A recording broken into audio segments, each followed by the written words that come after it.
conocidos, tantos amigos a los que se les quiere. Un aplauso a todos ustedes, por favor. Muchas gracias.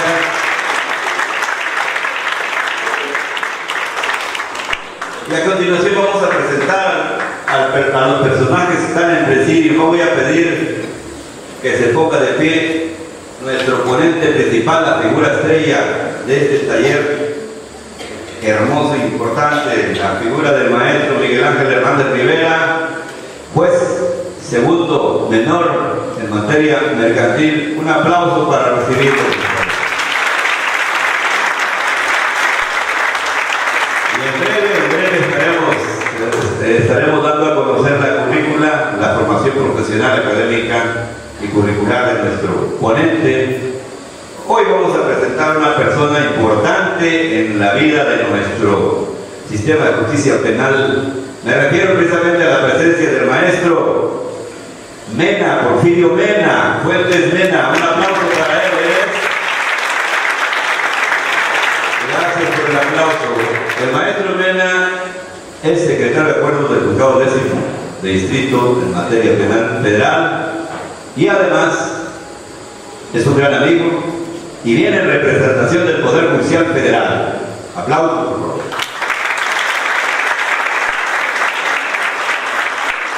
Y por supuesto está la cabeza de profesionales del derecho del sur del estado de Veracruz. Me refiero a mi amigo, licenciado Raúl Brito Molina.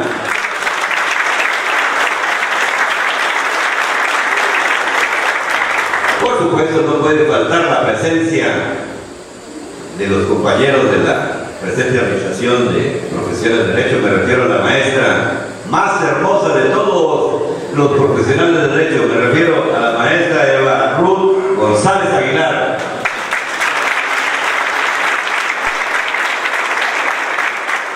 Ella es licenciada en derecho y es que por eso le dijimos maestra. Y ahora sigue con nosotros el maestro Abraham Martínez Hernández.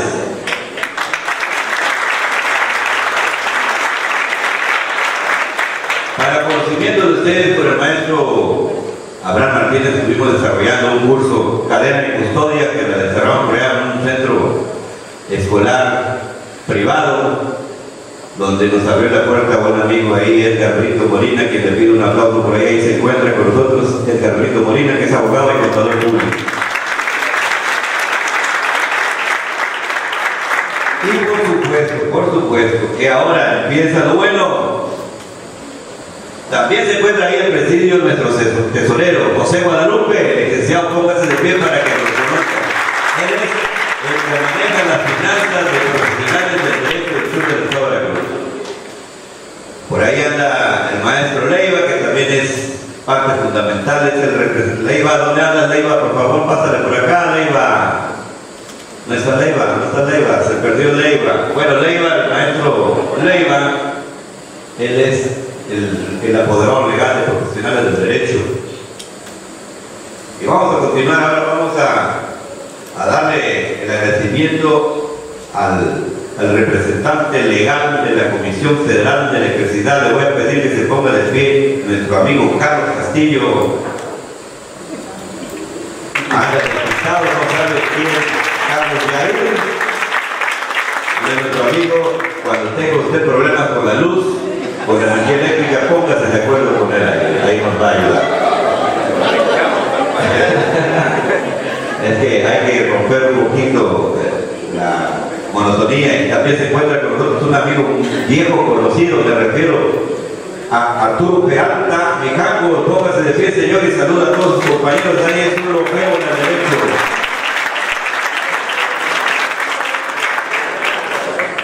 Quisiera mencionar a tantos y cuantos amigos por ahí. Tenemos algunos amigos que los queremos mucho, pero por problemas de memoria no me sé los nombres. Pero todos se les quiere, se les aprecia. Y gracias a Dios que unimos fuerzas. La Pluma Noticias Matutinas, unida con profesionales de derecho del sur del estado de Veracruz. Hoy se encuentra con nuestro productor de televisión, el maestro Jorge Sevillos Carga, que le pido un aplauso, que está en la cámara.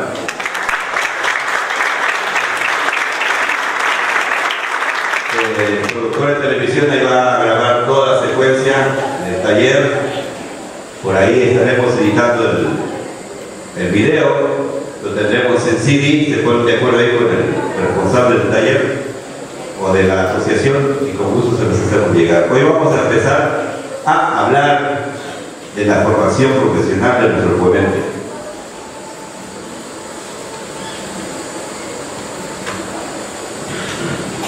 De entrada le puedo decir a usted que tiene 31 años de servicio dentro del Poder Judicial del Estado.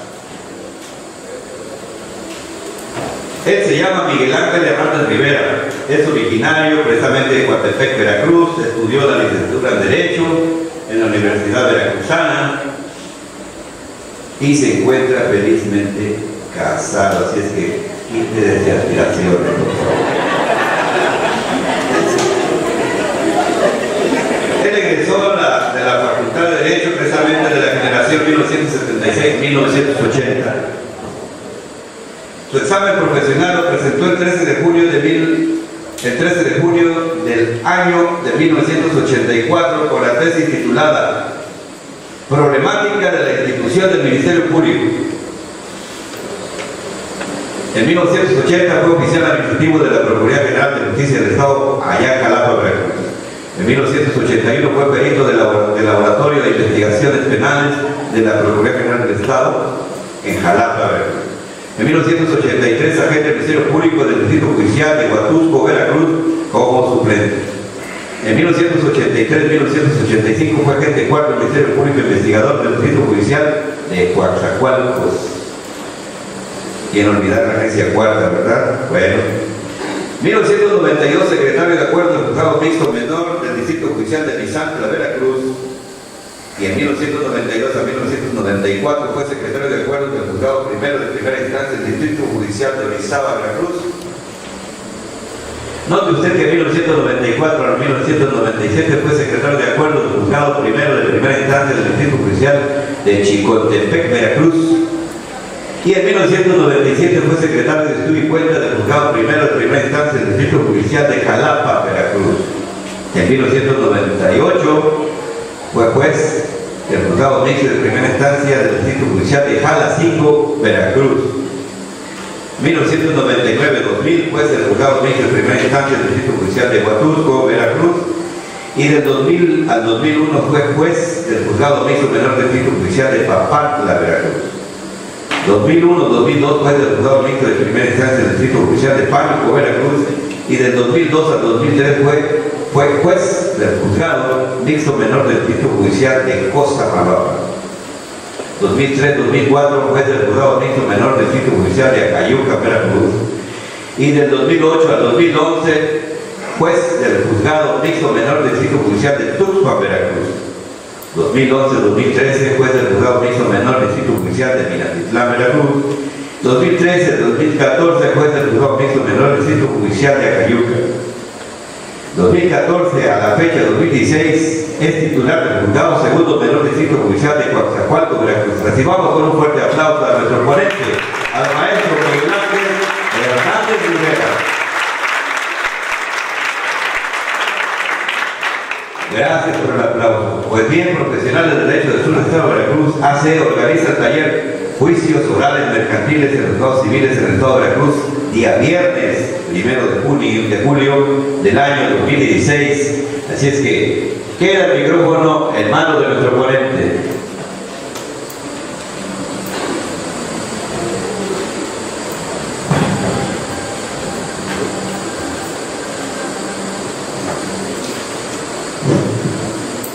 Buenas tardes a todos.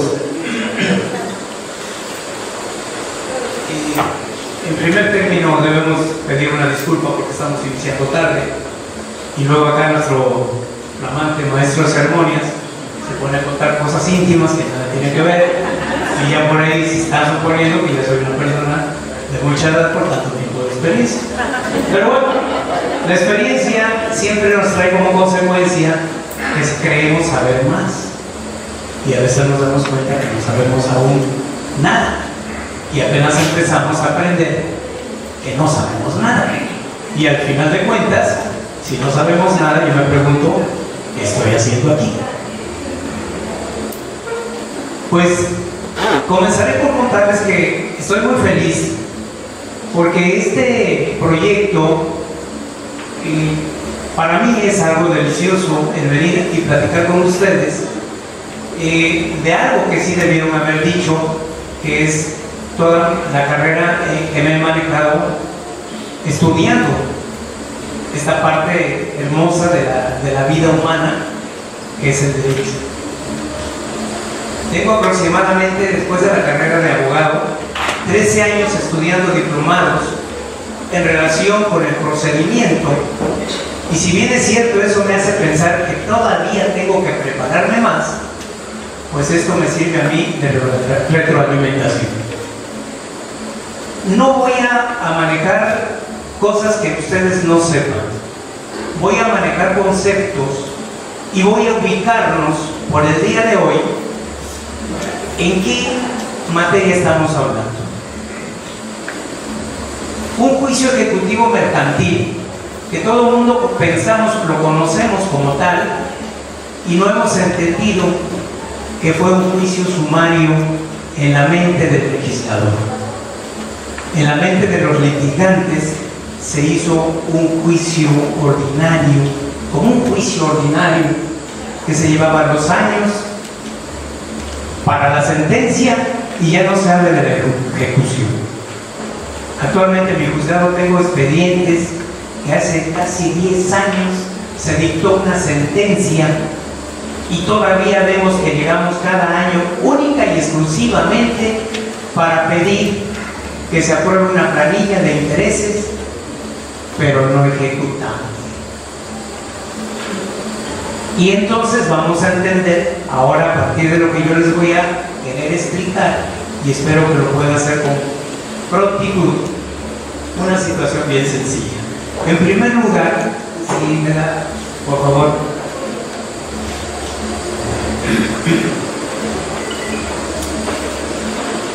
En primer lugar,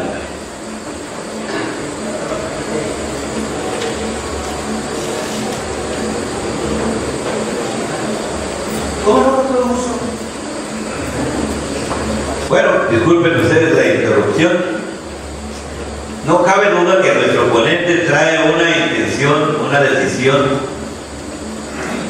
por más notable. Él ya quiere entrar en la materia, pero falta presentar a nuestros compañeros. Le voy a pedir al licenciado Raúl Brito Molina, presidente de la Asociación Civil Profesional del Derecho del Sur del Estado de Veracruz, que pase aquí al micrófono, por favor, para que presente a nuestros compañeros y ya entraremos de fondo en la materia para que ellos también bajen de presidio y ocupen sus lugares.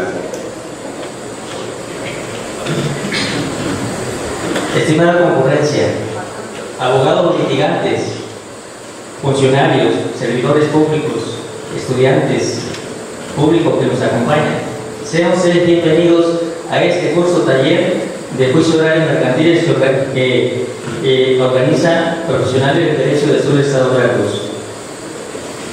Nuestra asociación civil nace como una asociación sin fines de lucro, sin fines partidistas. Nos interesa la cultura. En esta ocasión, ¿sí?, nosotros tuvimos la inquietud de invitar al maestro Miguel Ángel Hernández Rivera, quien ahorita va a entrar en materia. Sí, de hecho, pues ya empezaba, pero no, necesitamos presentarnos nosotros para pasar a escucharlo, porque desde este punto no lo podemos escuchar muy bien, ya que sí. Nuestra asociación tiene una directiva, está formada por, de aquel lado tenemos a nuestro tesorero José Guadalupe Rivera Pérez, que es la pieza más importante de la asociación, que es de los dineros. Tenemos a la licenciada de este lado, Eva Ruth González Aguilar. Ella es vocal primera de nuestra asociación, forma parte de directiva. Tenemos también, de aquel lado, tenemos al licenciado Abraham Martínez Hernández, vocal segundo, es parte de la directiva de nuestra asociación. Y principalmente tenemos aquí como invitado especial al maestro Porfirio Fuentes Mina, Carlos Porfirio Fuentes Mina, ¿sí? Le invitamos, licenciado, si quiere dar unas palabras.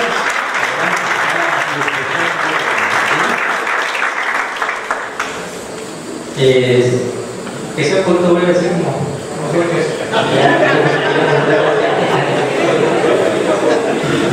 Ok, buenas tardes.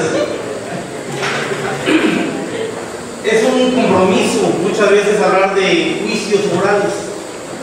Sí, nosotros que estamos en la práctica vemos que todavía es muy confuso establecer en qué estamos parados, qué es lo que queremos hablar de un juicio moral. Ya el licenciado se adelantó manifestando que es un juicio sumario. Y yo considero que es un juicio mucho más que sumario. Es un asunto de justicia. El 17 constitucional habla de una justicia pronta. En este juicio o este sistema de moralidad vemos reflejado esta historia, esta esperanza que tenemos los justiciables para adquirir una sentencia y una ejecución rápida. He aquí por eso mi presencia, porque me interesa el tema y aprender de los maestros mucho más. ¿Sí? Quiero, nada más, para ser breve, que esto no lo tomen como una nota más a un cuaderno.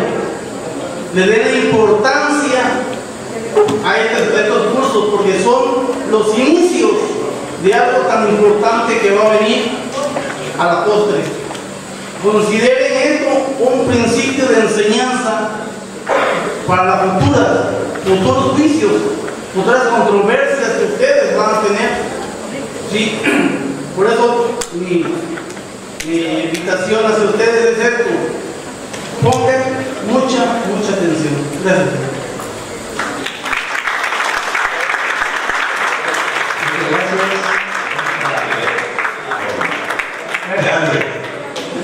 Vamos a retomar entonces la plática que tenemos hoy.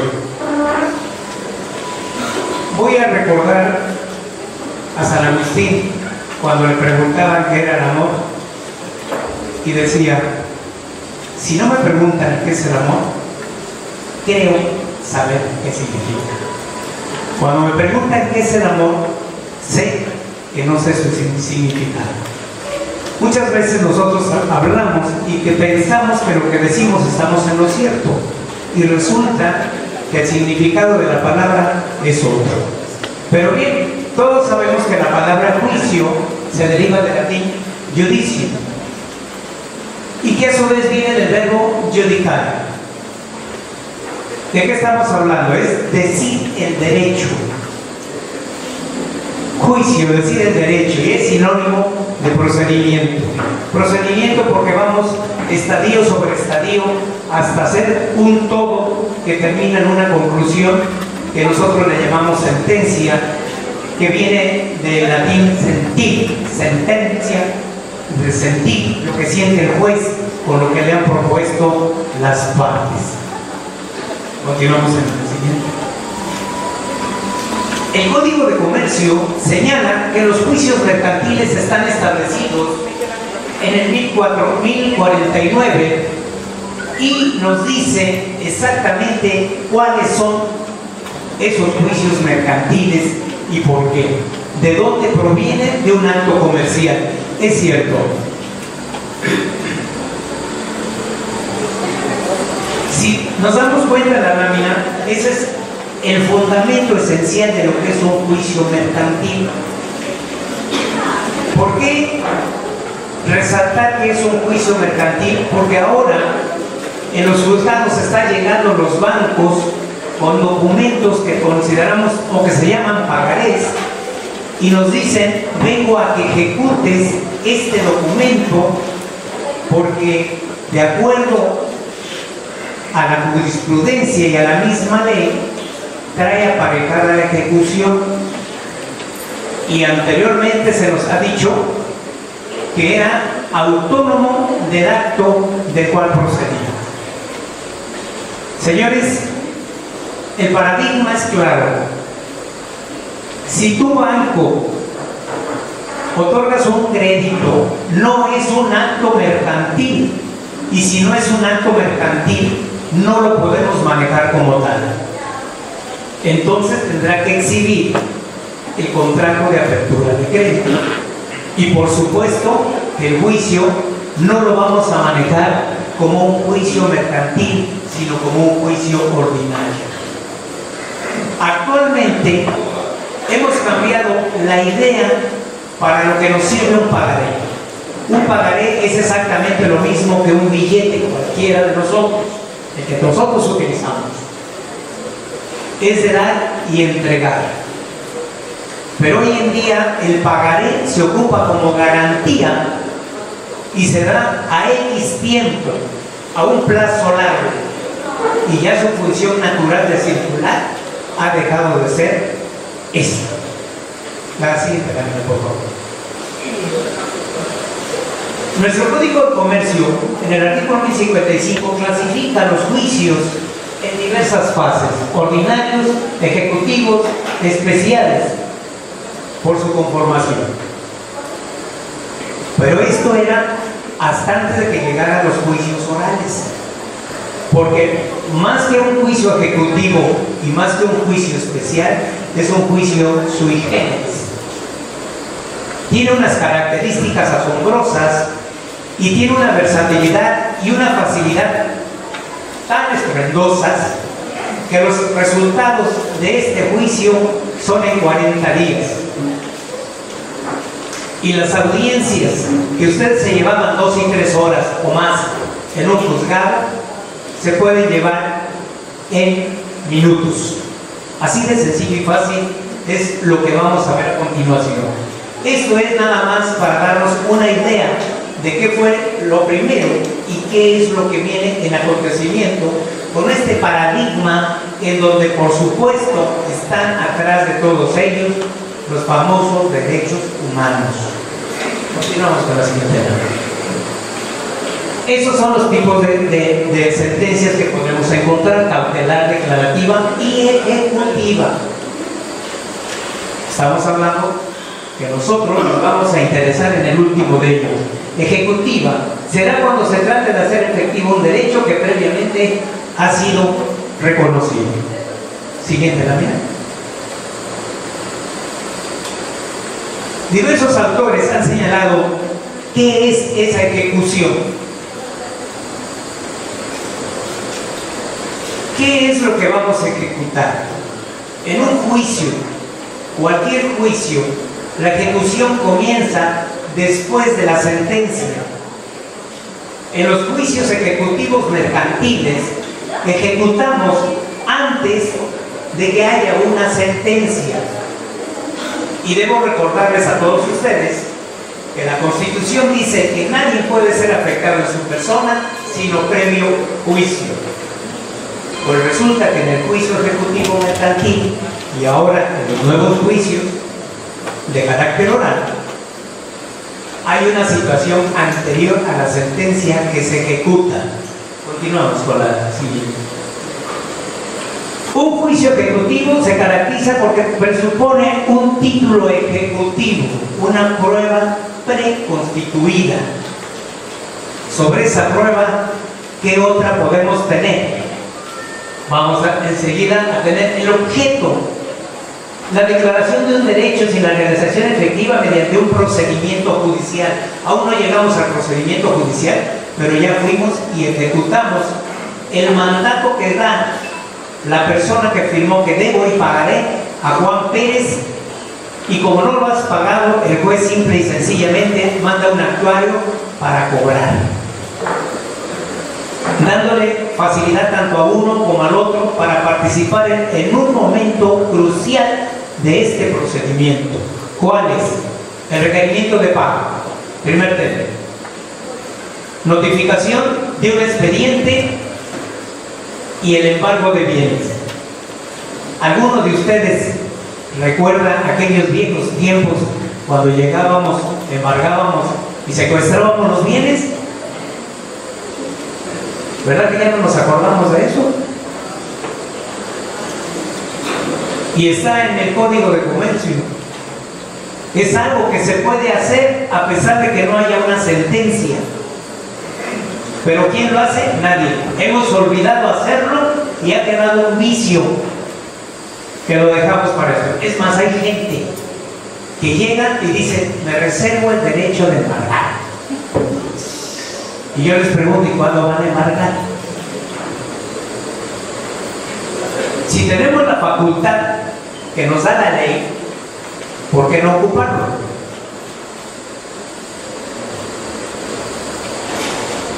¿O no es así? ¿Alguien se acuerda de alguna vez que ejecutó llevándose los bienes secuestrados? No veo que a nadie que levante la mano, porque no lo hacemos, porque hemos perdido esa medida y esa visión de lo que son los juicios ejecutivos mercantiles. Se inicia con un auto de ejecución, su tramitación es sumaria. Seguimos hablando de juicios ejecutivos mercantiles. Los juicios orales con esta característica no son sumarios, lo dijo bien nuestro compañero, son sumarísimos. ¿Por qué? En 40 días tenemos resuelta una situación, una controversia, después de 3 audiencias en un juzgado. 3 audiencias que no llevan más allá, en total, de 60 minutos. Si fuera Carneluti nos habla de cuáles son esos títulos ejecutivos y nosotros no tenemos por qué estar repitiendo lo que dice Carneluti, porque sabemos exactamente que un juicio ejecutivo es el que lleva aparejada una ejecución. No hay más, no hay vuelta. Lleva aparejada una ejecución, señor juez, no me quieren pagar y aquí está mi documento base de la acción, es una prueba preconstituida. Las únicas excepciones que se establecen en el Código de Comercio no son las que luego andamos buscando en otros títulos. Sin embargo, hemos perdido esa visión y nos hemos ido a la idea de buscar en las leyes de títulos de operaciones de crédito alguna otra excepción por si de casualidad pega, el juez no se da cuenta, está dormido y me da una sentencia absolutoria. ¿No es cierto?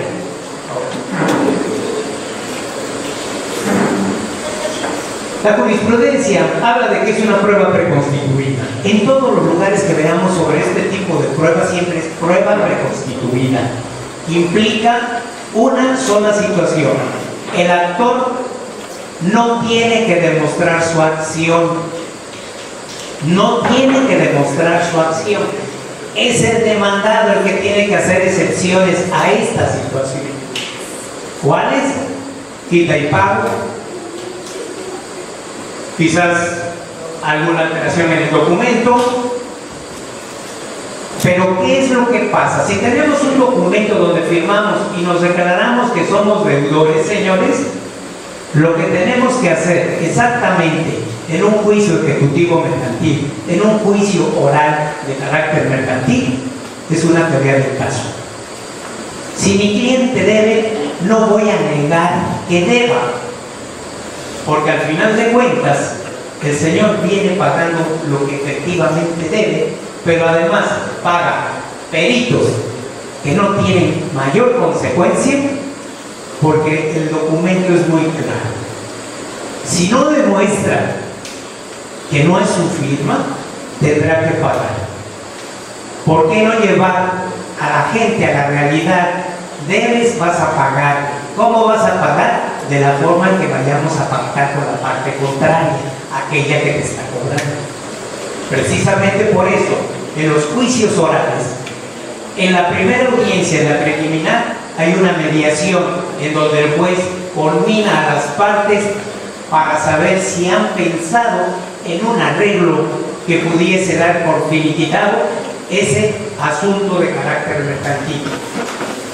Para entonces estamos hablando que esa audiencia por ahí lleva de unos 5 a 10 minutos. Y nosotros en la experiencia lo hemos visto como tal. En esa mediación, tengo tanto de dinero en este momento, o te puedo hacer este ofrecimiento, se eleva cosa juzgada, señores, y el asunto se acabó. Así de fácil son los juicios y así de sumarísimos se resuelve la situación. Continuamos con nuestro Código de Comercio que regula el Ejecutivo Mercantil del 1391 al 1414 y toda esa pleyade de artículos que nosotros debemos de tener más que digeridos. ¿Por qué? Porque son situaciones concretas. No tiene una versatilidad diferente para estar buscando otro tipo de acciones. La acción ejecutiva es tan fácil que, si continuamos, que en el momento en que se radica un expediente, se dicta un acto exequendo. Exequendo, ejecutar. Eso significa exequendo. La siguiente, por favor. Marco legal. Este es el marco legal de los juicios. Todos conocemos qué es un juicio, cuál es la litis, en qué momento se considera la litis ya manifestada ante el tribunal y una serie de situaciones que pudiesen prevalecer alrededor de. La siguiente, por favor. Hablando ya de juicios orales, tenemos una cuantía de 562 pesos, 562,000 pesos y fracción para manejar juicios de carácter oral. Señores, si ustedes tienen un documento de 5,000 pesos, es aquí donde deben de manejarse y no en juicios ejecutivos. Sin embargo, la práctica nos hace ver que todos prefieren un juicio ejecutivo mercantil porque es el que ya conocemos, es el que llevamos ya de cajón, es el que tenemos ya los formularios y no queremos estudiar para hacer un nuevo formulario y preferimos hacerlo a lo viejito, a lo anterior, aunque no sirva, aunque tenga que pasarme meses, años, para llevar a cabo una sentencia. Los artículos que rigen 4, 75 y 76 del Código de Comercio dice que no tengan tramitación especial. Esa es la condición. La otra, 562,000 pesos. Un pagaré no tiene mayor tramitación que presentarlo ante el juzgador, que dicte un auto para requerir, para notificar y señalarle a la parte contraria que hay un juicio que se lleva en el juzgado X y que tendrá que comparecer. ¿Por qué se vuelve tan ágil? Porque una de las cosas donde siempre teníamos problemas era en estar citando a las partes. Desde el primer momento que un actuario llega con un gobernado a requerirle y a notificarle de ese juicio mercantil, jamás el juzgador se va a preocupar en volver a requerirle o notificarle en forma personal. Lo va a hacer desde las audiencias.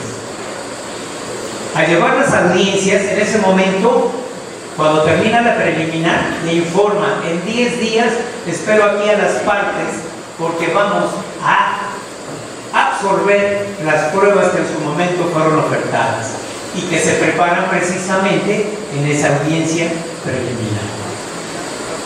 Característica aquí especial: todos ustedes saben que llegamos a un juzgado, presentamos nuestras pruebas, hacemos la petición de la apertura del periodo probatorio y es una mesa, la encargada de una mesa, que se tarda un X tiempo en preparar esas pruebas ofertadas. Luego tenemos la necesidad de mandar al actuario para notificarles que en tal fecha vamos a llevar a cabo la recepción de esas pruebas en una sola audiencia, y todo es notificado en forma personal en el domicilio que señalan para oír notificaciones. No, ya no. Ahora lo vamos a manejar en el propio juzgado y en las propias audiencias. Termino la audiencia preliminar y señalo fecha para audiencia de juicio. Termino la audiencia de juicio y señalo fecha para lectura de sentencias, y en ese momento notifico. Con la salvedad de que la audiencia para leer una sentencia, si las partes no van, ahí no hay necesidad de que vayan. Si van, como juez tendré obligación de leer la sentencia. Si no van, simple y sencillamente el escrito queda ahí Nada más que aquí tenemos un problema. Este juicio no admite recursos, por eso se hace todavía más corto. Pero cabe el juicio de amparo. ¿Cuándo comienza el término para el juicio de amparo? En el momento en que se dicta la sentencia. Porque en ese momento que no vayan las partes, quedan notificados. Lo establece la ley en forma clara y no hay violación a las garantías constitucionales.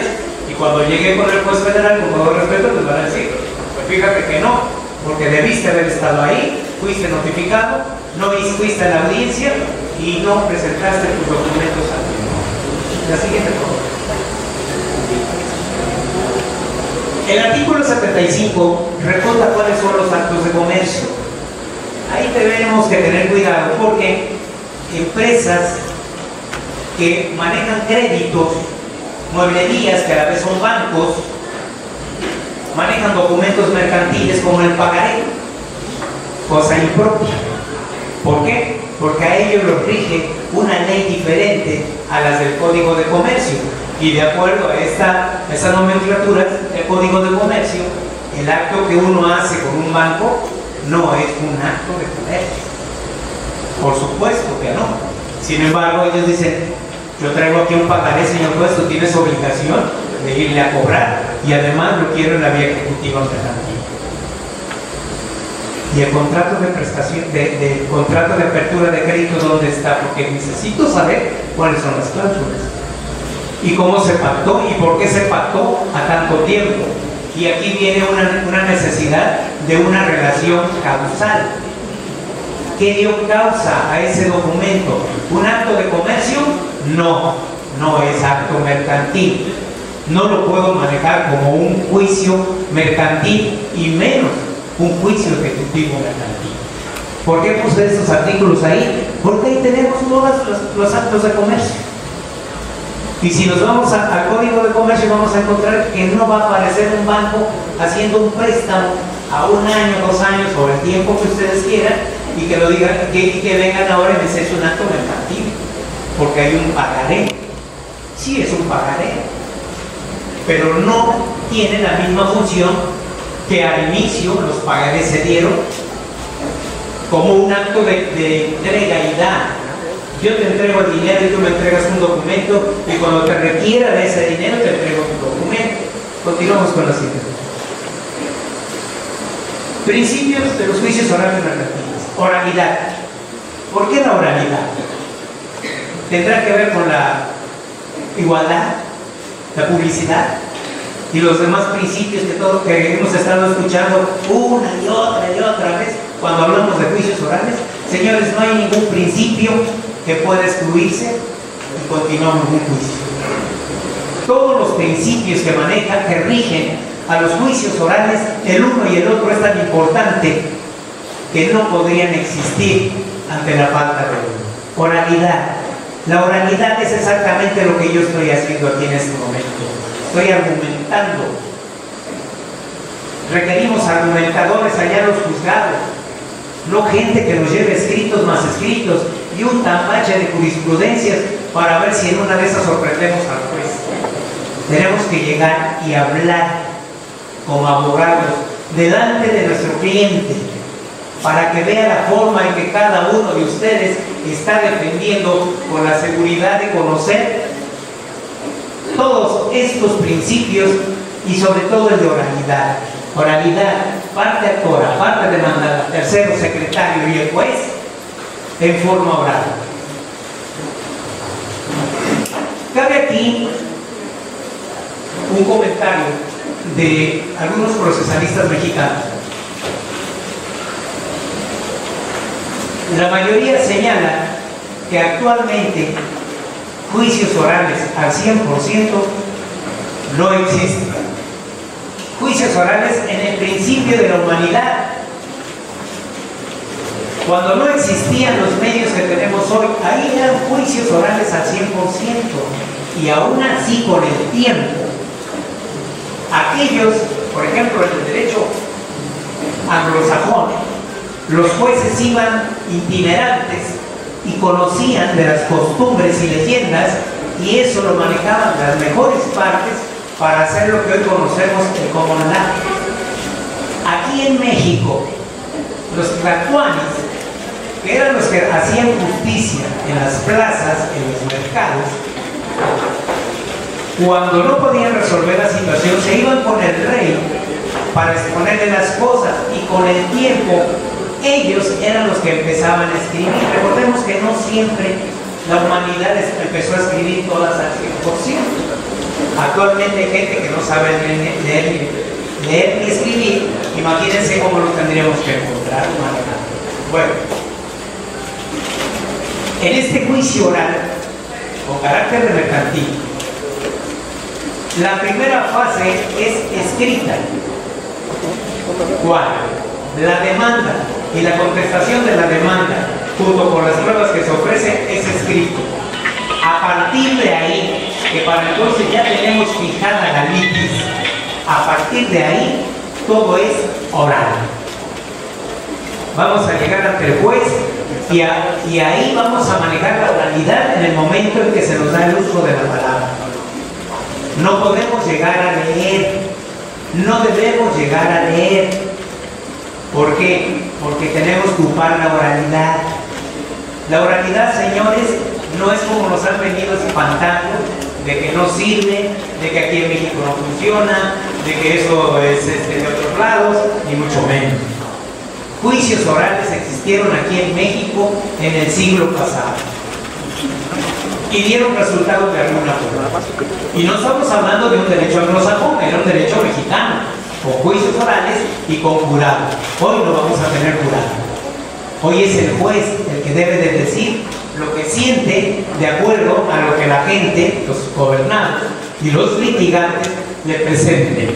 Y mediación, el juez, siempre el juez va a estar al frente de una audiencia, no puede estar lejos de la audiencia ni delegar trabajo al secretario o al administrador de sala.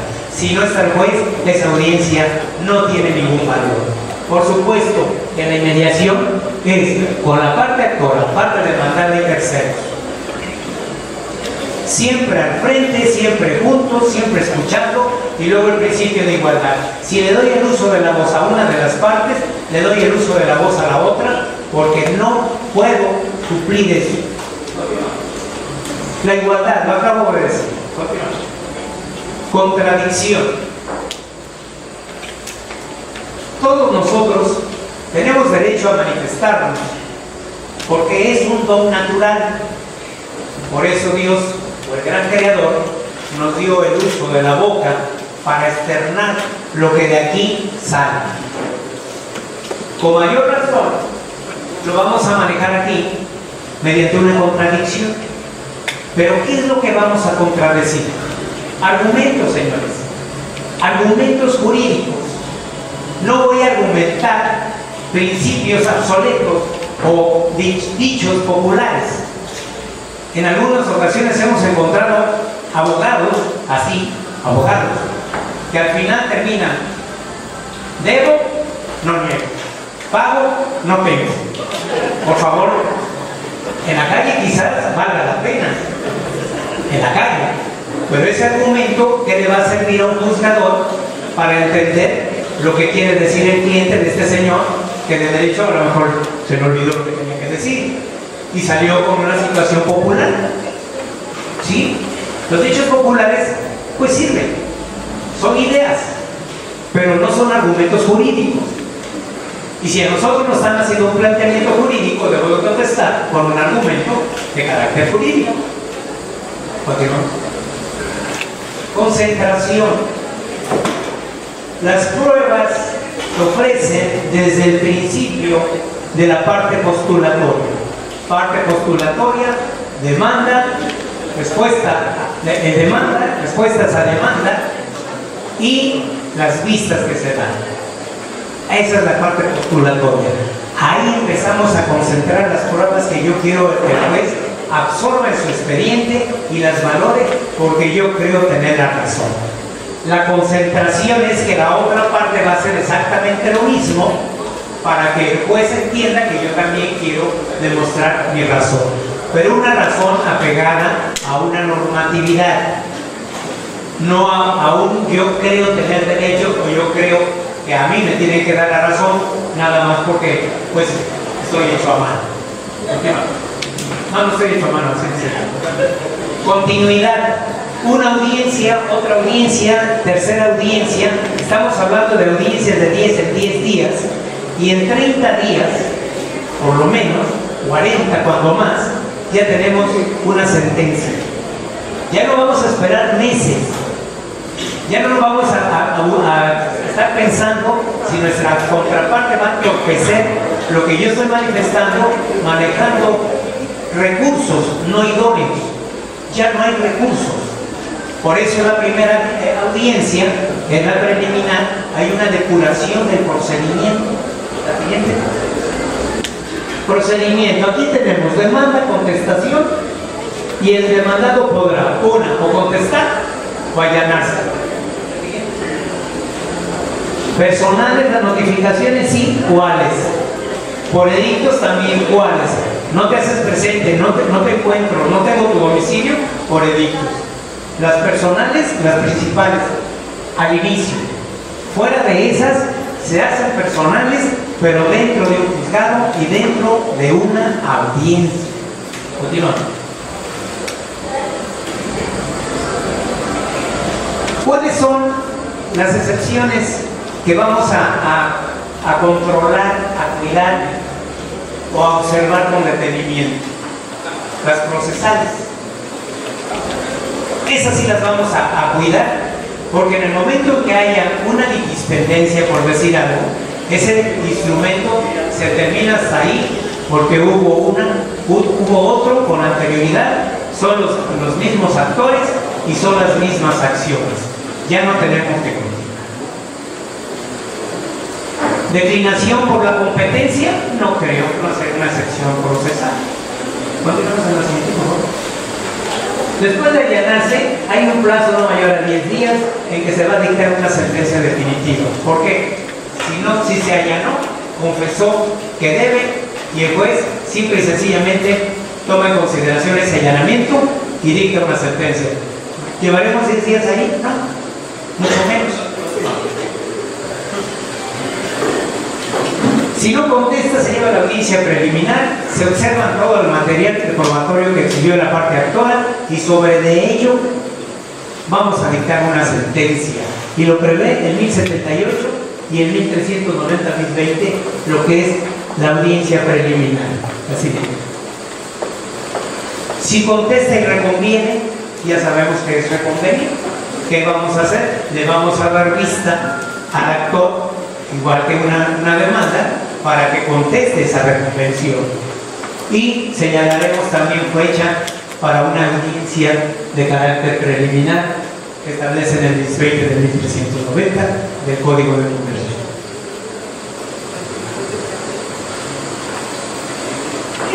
Características de la audiencia preliminar. No es secretario de juzgado, es administrador de sala. ¿Podrían decirme, se hace el mismo trabajo? Sí.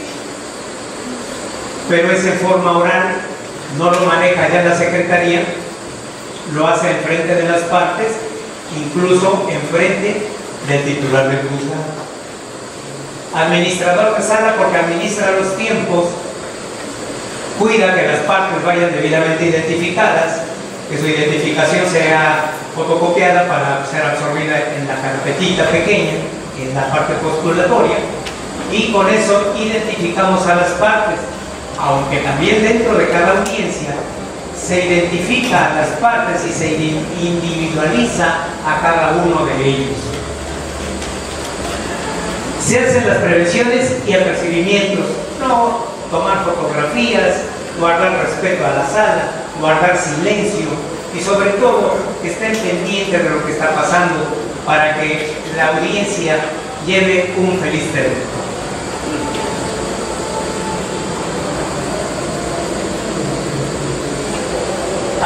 Hablábamos de excepciones procesales. Estas son las principales: incompetencia, litispendencia, y conexidad de la causa.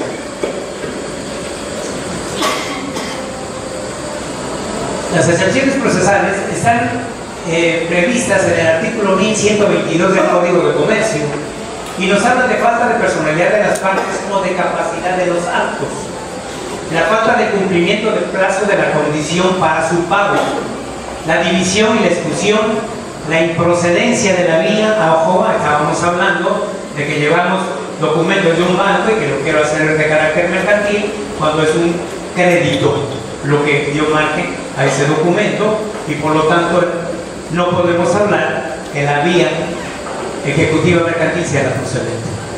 Ahí salimos. Continuamos.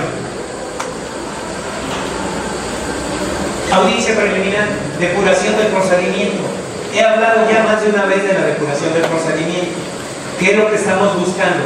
Evitar que cualquiera de las partes maneje recursos o incidentes no idóneos y hagan un juicio largo en perjuicio siempre del deudor. Puedo manejar un incidente, puedo manejar algún recurso y voy a hacer tiempo, sí, pero no tiempo para pagar, sino tiempo para que los intereses sigan creciendo y va en perjuicio de cada uno de nuestros clientes. Tenemos que hacer la teoría del caso. Si debes, vamos a pagar. ¿Cómo vamos a pagar? Vamos a llegar a un acuerdo con tu contraparte y le vas a echar ganas porque el señor juez ese convenio lo va a elevar a cosa juzgada y si no cumples va a ejecutar ese convenio. Análisis de legitimación. Luego viene conciliación y mediación, en donde preguntamos si cada uno de los que comparecen tienen idea de cómo llegar a un feliz arreglo. Si la parte demandada negó en todo momento de ver la cantidad que se le reclama, se le debe de hacer de su conocimiento que si en ese momento acepta la mediación y trata de resolver de alguna forma ese problema, esa manifestación en la siguiente fase, yo como juez no voy a tomarlo en cuenta como si fuera una confesión. ¿Por qué? Porque la ley no lo permite. Vamos a continuar con el juicio oral, pero eso que se manejó en mediación precluyó su derecho, se cerró esa parte de la audiencia y es cosa aparte. Continuamos como si eso no hubiese pasado y simple y sencillamente nos vamos a la fijación de acuerdos probatorios. ¿Cuántas pruebas ofreciste? ¿De qué forma las ofreciste? ¿Cuántas te voy a recibir por estar bien ofertadas? ¿Y cuántas voy a desechar? Y lo hago delante del actor, junto con su abogado. La misma suerte va a correr la parte demandada, que también voy a ver qué pruebas sí son funcionables y fueron debidamente ofertadas y cuáles no, y le voy a decir, no te la recibo. Y señores, no hay recurso en ese momento. La fijación de acuerdos probatorios, ya hablamos, eso sí te recibo a ti y eso te recibo a ti. ¿Tienen algo que manifestar? ¿Hay alguna situación que podamos llevar más aquí a cabo? No. Citamos para la siguiente fecha, que es la fecha de la audiencia de juicio.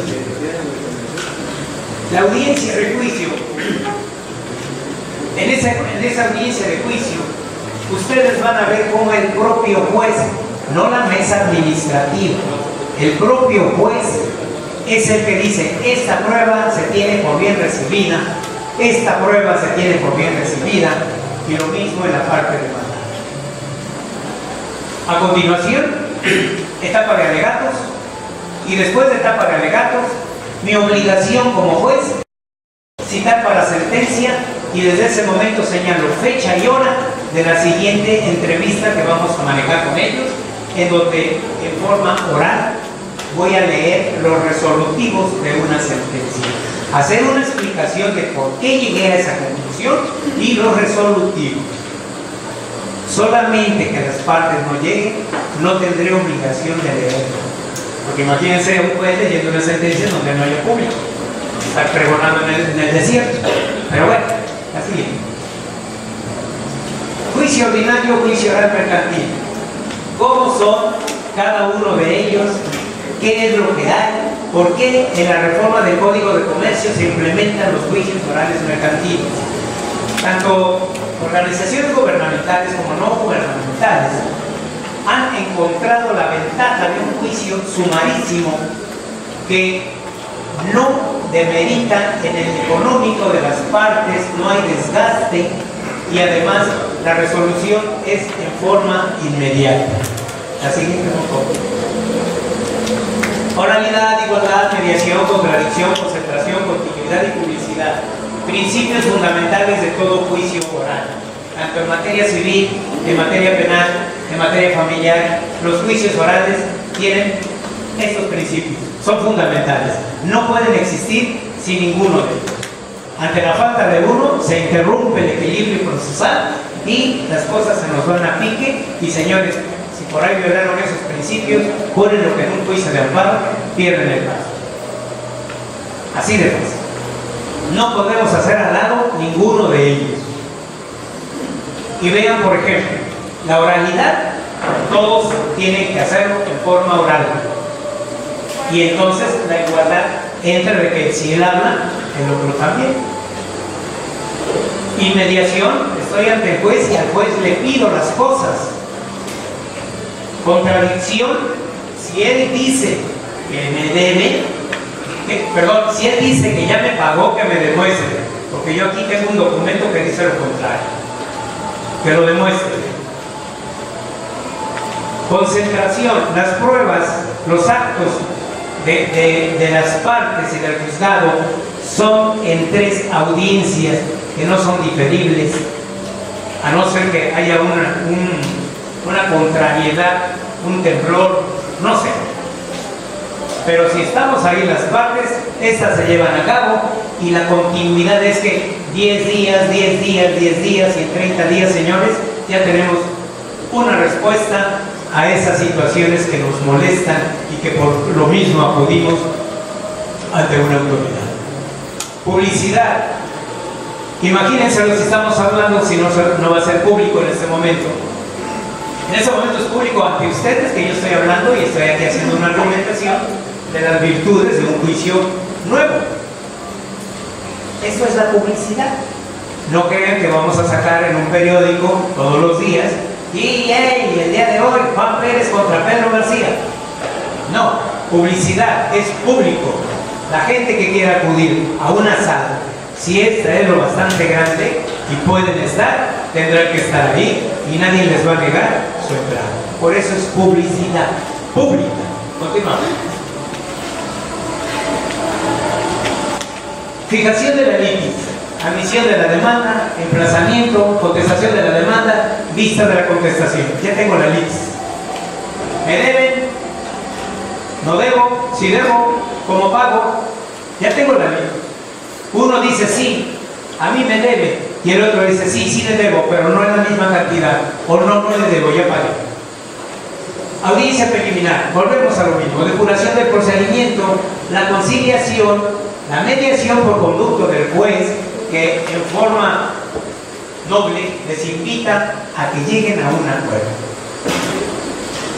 No porque no quiera continuar con su trabajo, ya vimos que es un trabajo muy pequeño, no lleva mucho tiempo, pero la mediación se impone porque podemos llegar a un arreglo feliz en donde las cosas nos salgan de lo mejor.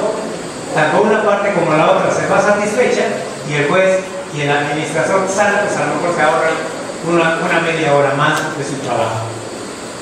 Audiencia de juicio, ya hablamos de desahogo de pruebas, argumento, que son los alegatos, fecha para sentencia y lectura de sentencia. 30 días, señores, 40 máximo y ya resolvimos el problema. La siguiente. Este es un ejemplo. Aquí es exactamente lo mismo. Estamos hablando de aplicación de la litis. Es lo mismo que les acabo de decir. Solamente que en esta exposición va diferente pero es exactamente lo mismo. Continuamos. Audiencia de juicio, las partes, cómo van, el juez qué es lo que hace, la lectura de sentencia, cómo la hacen, todo esto, aquí se maneja 1 hora, 10 días, 20 minutos. 1 hora la primera audiencia. A los 10 días la segunda audiencia y la lectura de sentencia se hace en 20 minutos. Y se acabó el problema. Esa es una estructura orgánica del Poder Judicial del Estado de Nuevo León, donde ya ellos han estado un poquito más adelante que nosotros y por eso es que pueden manejar esto. Continuamos. Ventajas. Ya les he enumerado todas las ventajas que estamos viendo en este juicio. Menor número de procedimientos, menor número de días, no hay periodo de apelación y hace más corto. Gran número de asuntos se resuelven por conciliación y además, lo más importante, certeza jurídica. La gente está observando lo que el juez está haciendo. Mentira de que el juez está ya encerrado y sabrá Dios qué está lucubrando y por eso a lo mejor le caíste mal y te marcó una sentencia condenatoria. ¿Por qué se da? Estando en ese lugar, encontramos gente que llega y dice, oiga señor juez, me dictó una sentencia condenatoria. Sí. Es que dice mi abogado que usted no valoró bien las pruebas. Qué diferente a cuando estamos en una audiencia y vemos que el abogado dijo que empezó a tartamudear y cuando le preguntaron ¿y sus alegatos? Lo que está escrito. La verdad, ¿me da 10 días? No, en este momento son 15 minutitos. Hago de su argumento. Y es tan fácil argumentar. Si yo soy la parte actora, señor juez, traigo una prueba preconstituida, no fue desvirtuada, y solicito que usted se apegue a la ley y me dé la razón. La parte demandada tendrá que decir, señor juez, efectivamente, mi cliente sí le debe, no puede pagar, queremos un plazo. ¿O cuántas cosas podrían suceder? Por ejemplo, pues sí, hubo un préstamo, pero hay una situación, también le hizo pagos. Hay algo bien importante. Un pagaré de los que compramos en las tiendas dice tanto de intereses al vencimiento. Es decir, cuando vence ese documento es cuando empiezan a correr los intereses. Pero resulta que hay gente muy mañosa que desde que le presta dinero le está cobrando intereses cada mes. Y eso no está marcado en el documento. Eso es parte del argumento que puede manejar la defensa. Señor juez, sí es cierto, le debe el señor, pero no le ha dejado pagar la suerte principal porque durante tantos meses ha pagado tanta cantidad. Y si eso se cuenta, ya rebasó hasta lo que le prestó y una cacheta más. Eso es lo que tenemos que buscar, argumento de qué es lo que pasa. No nada más llegar aquí un niega y vas a ver que no pagas. Porque a veces lo primero que hacemos al abrir un expediente es ver el requerimiento y dice sí, sí es mi firma y sí es el arreglo. Y cuando llega con el abogado llega así muy alzado el cliente y dice no, no es mi firma, ni la conozco y nunca me prestó. Pues sí, pero ya declaró que sí y el actuario tiene fe pública. ¿De qué me va a servir que me lleve 2 peritos y diga no, esa no es la firma porque el palito mayor es menos que el grandote y el chiquito es más grande? No. Y la verdad, señores, con toda franqueza, los mismos peritos de aquí de la ciudad me dicen, yo hago el pericial a favor de que me paguen. Pero la triste realidad es que actualmente la Federación, en sus jurisprudencias, si un perito va y te dice que no es la firma, pero la otra ya declaró que sí, dale vista a la gente del Ministerio Público, porque ese perito está falseando y está enchotando la ley y quitaría todo el beneficio de lo que estamos hablando.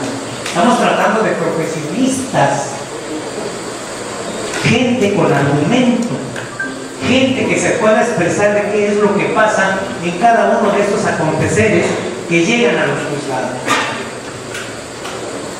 Entendamos que si vamos a buscar un perito, que sea uno que tenga valor para decir las cosas, pero además que entienda que su trabajo no es llevarme 10, 20 hojas diciéndome, es que el libro de fulano y el libro de perengano, y que cuando yo fui a la escuela y a mí el maestro me dijo y no sé cuánto, y señores, eso no se mueve. Yo leo la conclusión y me voy a hacer la comparación de firmas, que aunque no tengo nada de perito, puedo saber quién está mintiendo. Entonces, vean todo lo que se puede llevar a cabo en forma ágil, práctica, oportuna, de respuesta rápida, de objetivos, y no un juicio viciado como se había venido manejando a través de Estos son los indicadores de las ventajas de este juicio tan especial del cual hoy les vengo a hablar. Vean nada más. Ahora, ¿qué tiene que ver otros países con un juicio aquí en México? Simple y sencillamente, señores, a partir de que entramos a esos tratados internacionales de carácter económico, entramos también a otros tratados en donde impera una ley general que viene a nivel internacional, jurisprudencia internacional. México pertenece a determinado grupo haciendo tratados internacionales y de repente tenemos que manejar este tipo de cosas. Por eso se está implementando aquí en México un juicio con estas características que provienen del derecho anglosajón.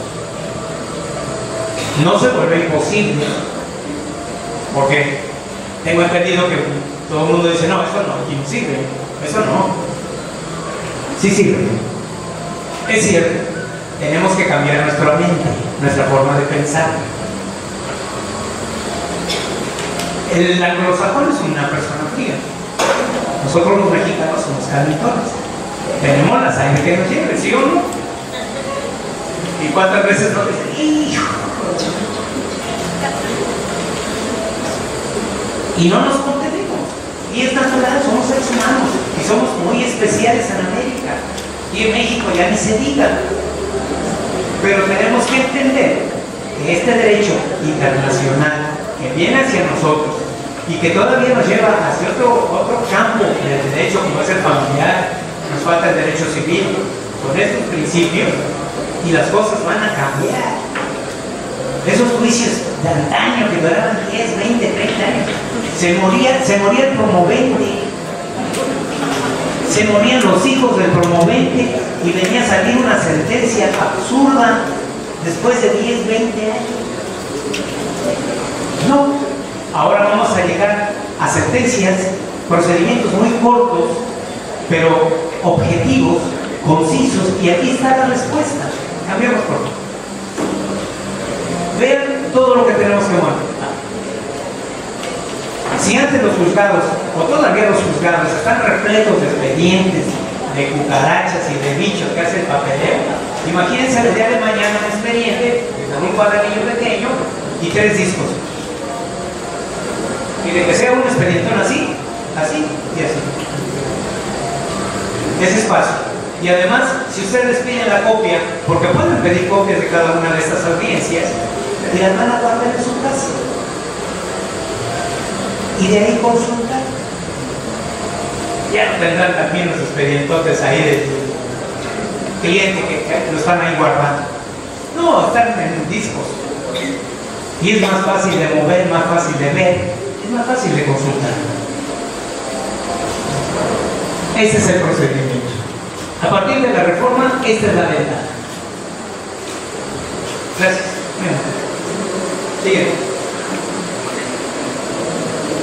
Formas de acontecer. La Comerfer nos dice todas estas características, cómo podemos llevar a cabo y por qué algunos tenemos la idea de venir aquí y exponer la facilidad de este tipo de procedimientos.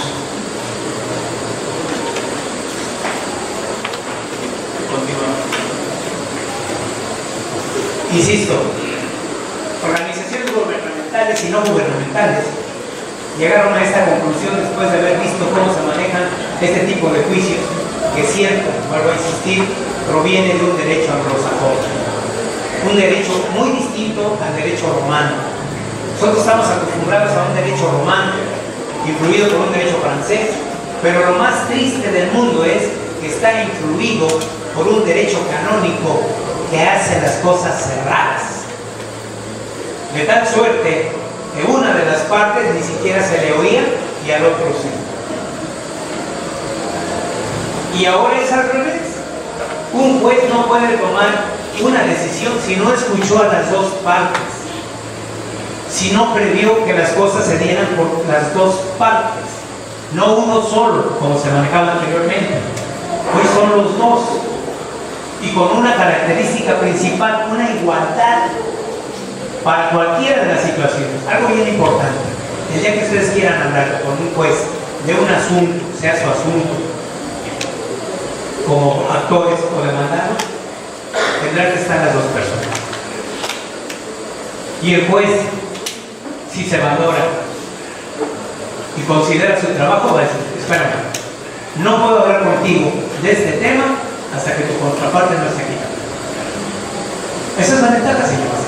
Y nada se hace a oscuras. Todo se hace como si estuviésemos trabajando en vitrinas. Todo el mundo lo va a ver y lo va a escuchar. Y quien sepa escuchar y ver, va a razonar qué es lo que está pasando ahí. Pruebas permitidas en el proceso oral mercantil, su ofrecimiento y formalidades, temas electos de prueba. Vean las pruebas que se reciben: es confesional, testimonial, instrumental y pericial. Por ahí luego manejamos la ratificación del documento. ¿No está? Se puede ratificar otro documento distinto, pero si yo voy y te requiero de pagos y digo no es mi firma o no conozco ese documento, no, el juez no me puede obligar a ratificarlo. Y todavía te pide: cítalo, que venga aquí y delante de ti que te diga si esta es o no es su firma, si esta es o no su deuda. ¿Y aparece ahí la ratificación? No. La ratificación es para un documento extraño y además requiere una formalidad, hasta 2 peritos para llegar si ese documento está a manejar. Continúa. No. El procedimiento probatorio. Creo que ya lo hemos recalcado. Hemos dicho cómo se va a manejar las pruebas, de qué forma se van a enlistar y lo más importante, señores, lo que no me ofrezcan en la demanda ni en la contestación de la demanda, no tengo obligación de recibirlas, porque entonces rompo con el equilibrio procesal. Y aquí está bien clarito.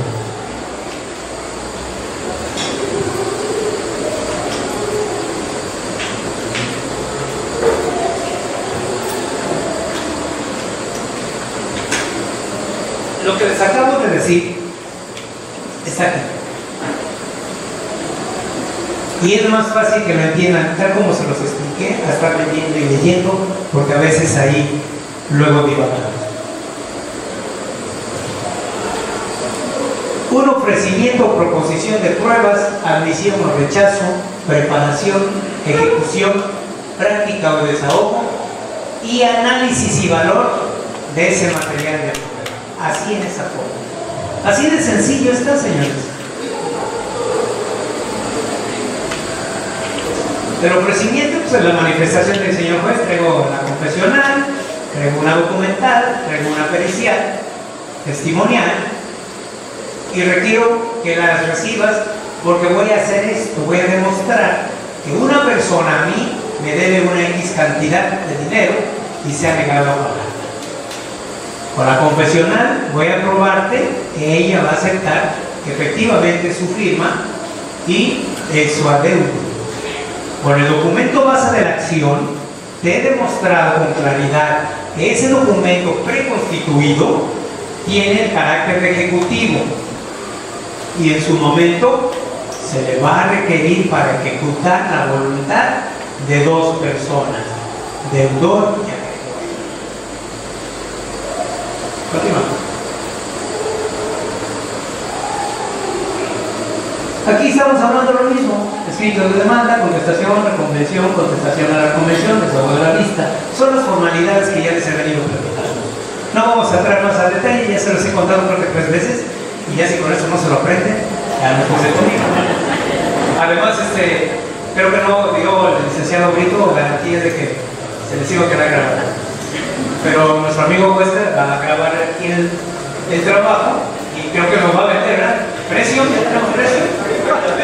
No, este señor ya viene a comerciar. Ese es un acto de comercio, ¿eh? No, para nada, es para... Sí,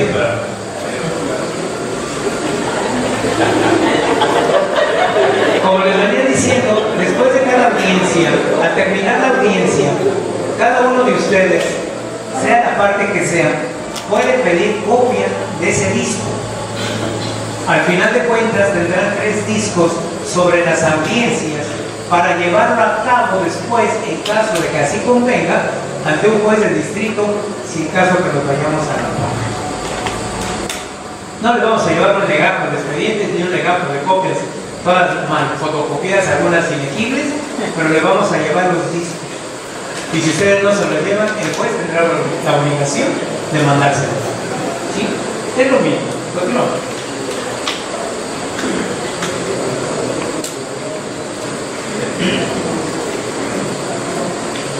En materia de prueba, las disposiciones generales del Código de Comercio es exactamente igual.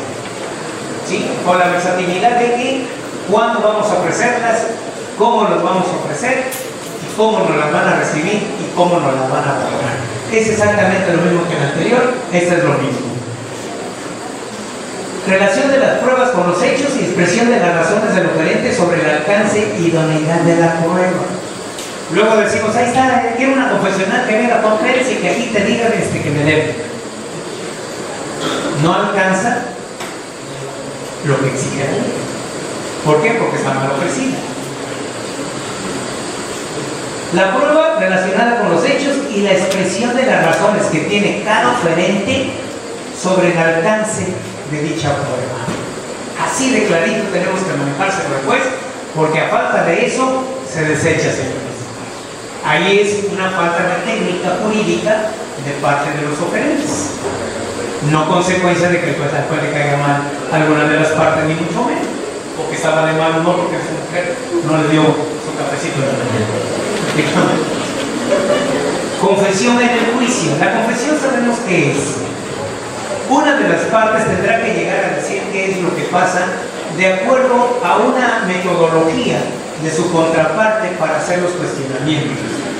Si esos cuestionamientos se ajustan a la ley, tendrán que ser palomeados por el juez y el otro tendrá que contestar. Quien no lo haga, quien se evada en forma sistemática, se detiene por confesión de los hechos. ¿Quiénes pueden manejar una confesión? Aquellos que tengan la capacidad para hacerlo. Y de eso no tenemos que hablar porque eso es materia sabida por cada uno de ustedes.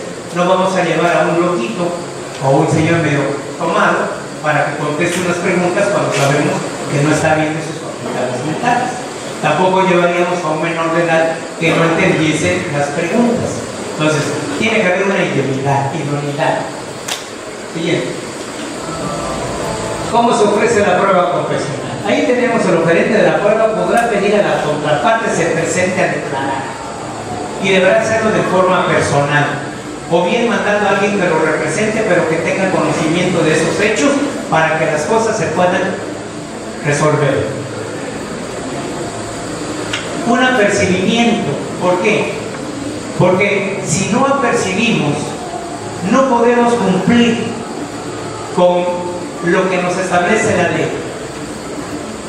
No lo apercibo a que vaya a mi juzgado y el Señor dice que si no me percibió no voy y no lo puedo tener por confeso. Si tengo la prueba preparada y tengo el apercibimiento y el Señor no va, entonces le aplico el apercibimiento.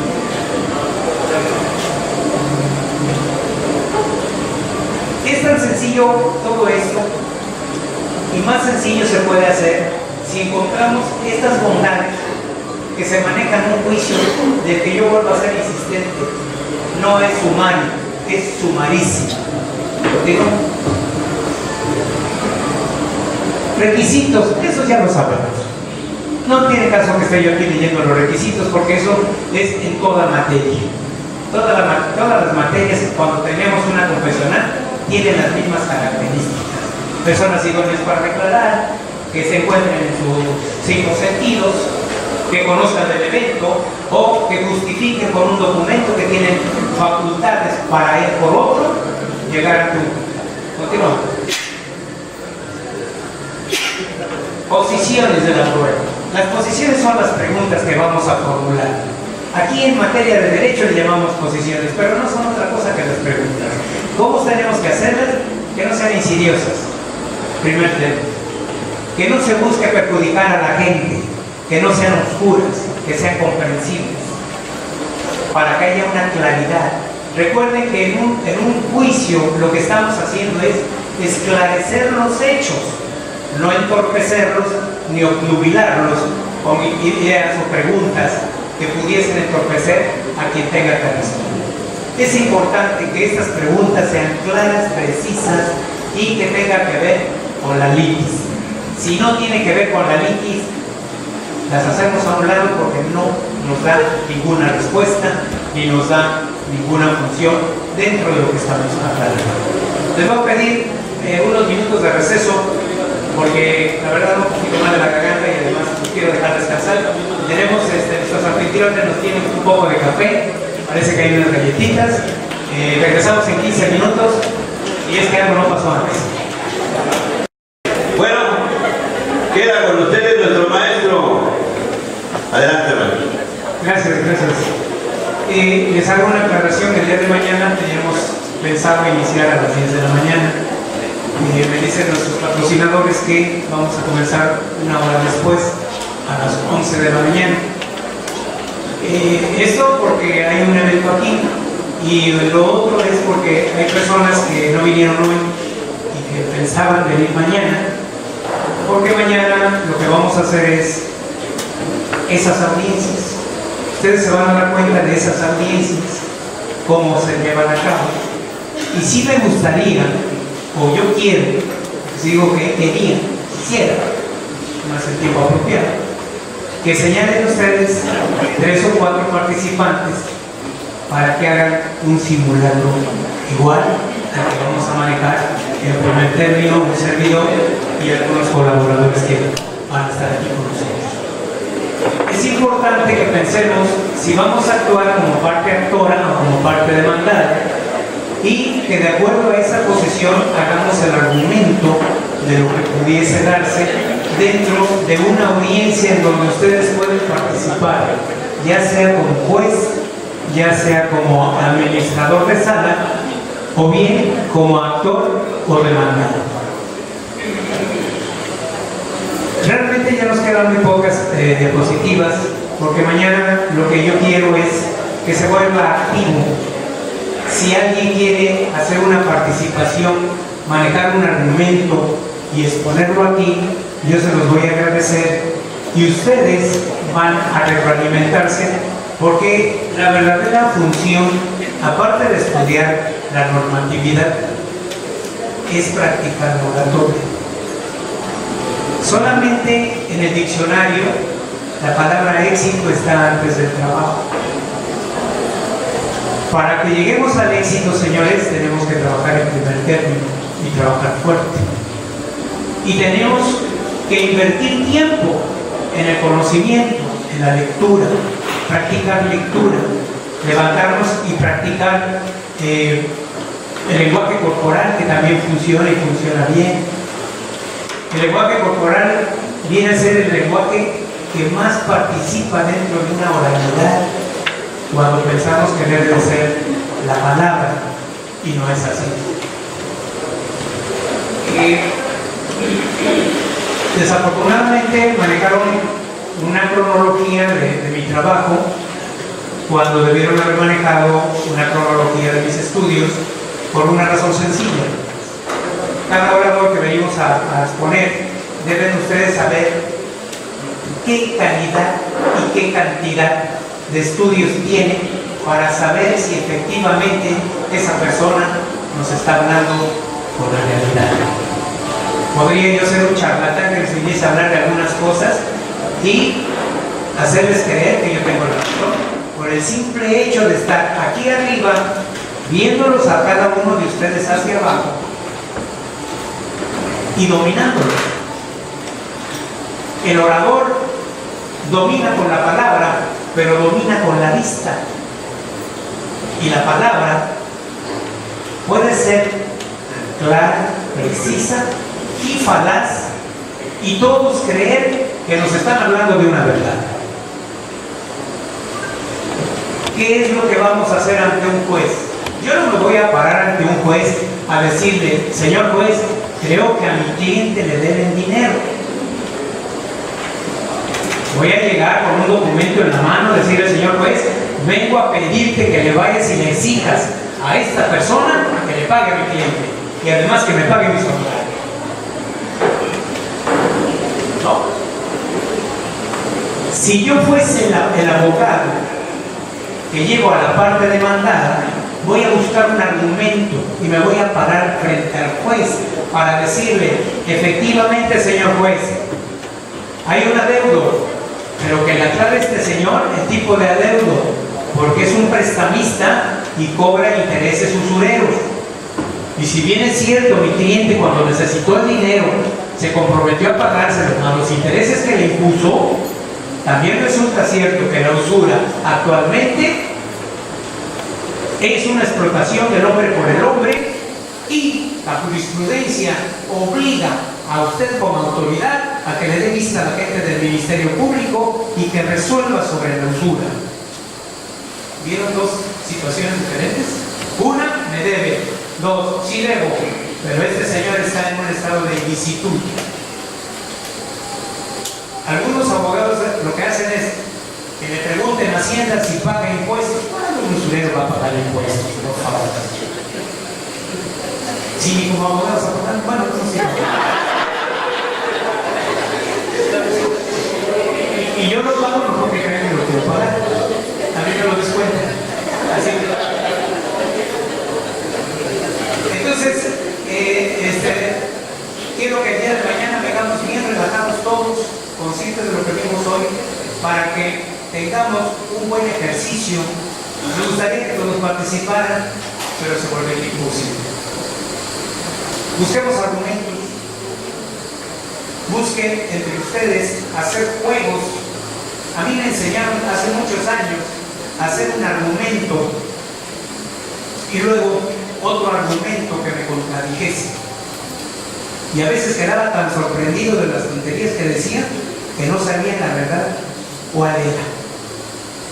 Pero ese es el chiste. En la argumentación hay parte falaz. En la argumentación es. No quiero que vayan ustedes a mentir al juez, pero sí que hagan un verdadero argumento que pueda convencer.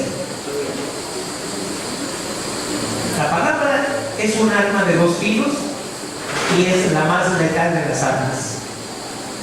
Díganle ustedes a una persona, 4, 5, 6 gentes: oye, ¿te sientes mal? ¿No? Y luego el otro amigo: ¿qué te pasó, manito? No, nada.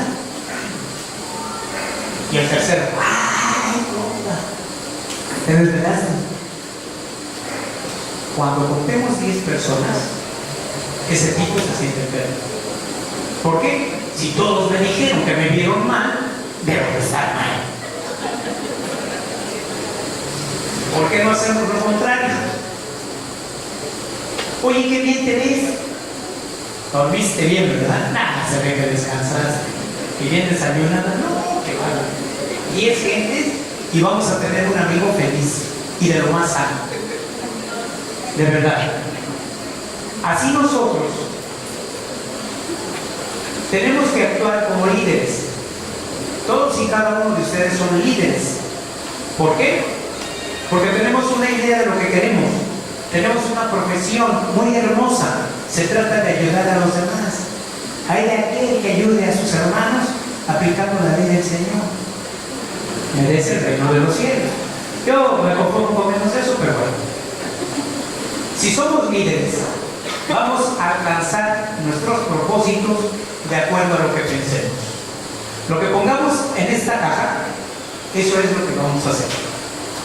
Si pensamos que somos pobres, eso somos. Pero si pensamos que somos líderes, que además somos abogados, que tenemos la palabra, que conocemos el argumento y que además dominamos el argumento jurídico, señores, el éxito es de ustedes. Y solamente tuvieron que trabajar pensando quiénes somos. Es importante saber todo esto porque la seguridad dentro de estos juicios orales es lo más adecuado para pararnos frente a un juez junto con nuestros clientes. No podemos llegar titubeando con nuestro cliente a un lado porque decir, oye, ¿qué te voy a pagar si no le dijiste nada al juez? Por lo que le dijiste ni siquiera te entendió. Le hablaste tipo Cantinflas y el otro se quedó tan pasivo. Pero imagínense ustedes hablando con seguridad, señalándole artículos, recordándole jurisprudencias, doctrina, y entonces el juez va a tener la obligación de decir, ¿quién es este amigo que le gusta estudiar? ¿Y qué es lo que me dijo? Porque me obligan a estudiar al juez. ¿Por qué me dijo esta doctrina? Y esta jurisprudencia será aplicable. Ahí voy a buscarla. Sí les quiero recordar algo. No inventen jurisprudencia.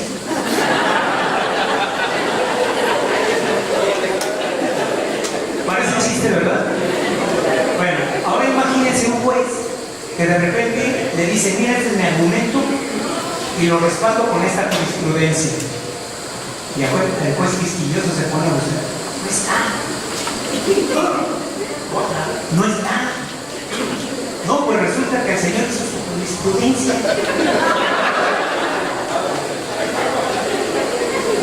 Hace no mucho alguien me dijo, miren, yo quiero esto y esto y esto, y así. O sea, tu argumento, plasmado y me lo traes. Le digo, oye, este es un híbrido. Sí. ¿Ves que tiene civil? Sí. ¿Tiene mercantil? También. ¿Y qué es lo que quieres? Bien, yo quiero que me paguen. ¿Pero quién te enseñó a hacer esto? No, es que yo pensé hacerlo así y así se lo voy a plantear. Es en serio. Es increíble que gente pensante llegue y te quiera sorprender diciendo que esta jurisprudencia se aplica. Pero no existe la jurisprudencia. Este juicio lo quiero de esta forma y no importa que hagamos un híbrido entre civil, mercantil, penal y familiar total, va a haber hasta recordatorios maternales. No, seamos congruentes, seamos líderes. El simple hecho de que ustedes estén aquí, pudiendo estar en la comodidad de su hogar, escuchando a un orador que habla como loco y no sabe ni lo que dice, es suficiente porque veo que ustedes están buscando que su tiempo crezca en cuanto a conocimiento. Y mi obligación como exponente es traerles un trabajo que valga la pena. Yo quiero pensar que les ha gustado el esfuerzo que hemos hecho, tanto mi pareja como yo, para traerles esto hasta aquí. Por razones muy sencillas. No tiene caso que estemos estudiando si no lo vamos a exponer. Gracias.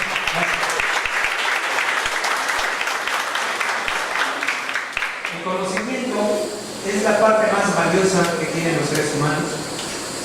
Bueno, yo también soy humano. Y tenemos que sacarlo a colación por dos razones sencillas. Si lo dejo ahí donde está, no me sirve.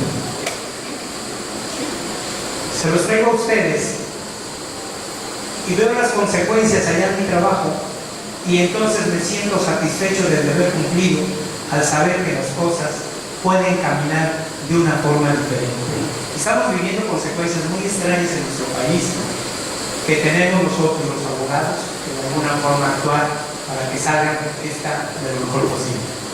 No podemos permitir que nuestros propios hermanos sufran de hambre, sufran de tantas cosas, si pudiese darse una revuelta como el que parece estar a punto de suceder. Somos nosotros quienes de alguna forma tenemos que decir en derecho, ustedes como litigantes, las autoridades como tales, pero lo más importante, el equilibrio en la vida social.